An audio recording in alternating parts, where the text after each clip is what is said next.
कपाट उघडलं. आईच्या साड्या समोर होत्या. काही जुन्या, काही विसरलेल्या, आणि एक साडी जी आईनं कधीच नेसली नव्हती. ती साडी कायम वेगळी ठेवलेली, प्लास्टिकमध्ये गुंडाळलेली, जणू ती रोज पाहायची पण हात लावायचा नाही असा निर्णयच घेतलेला. मी विचारलं होतं, आई, ही साडी इतकी जपून का ठेवली आहेस? ती म्हणाली होती, ती साडी नशिबासाठी आहे. आज आई गेल्यावर ती साडी हातात घेतली.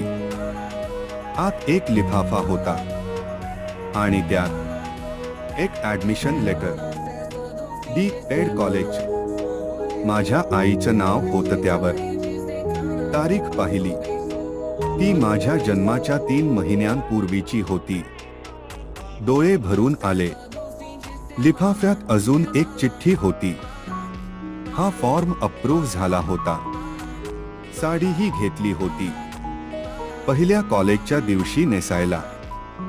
पण त्या दिवशी तुझं तापाने अंग जळत होतं.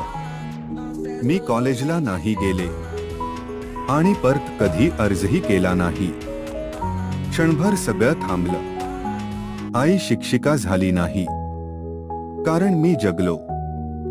चिठ्ठीत शेवटचं लिहिलं होतं, माझं स्वप्न मी सोडलं पण तुला स्वप्न पाहायचं धैर्य दिलं. तू शिकशील.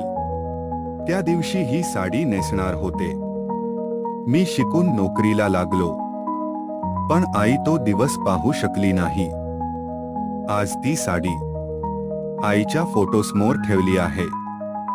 कारण काही स्वप्न नेसण्यासाठी नसतात, ती जपण्यासाठी असतात.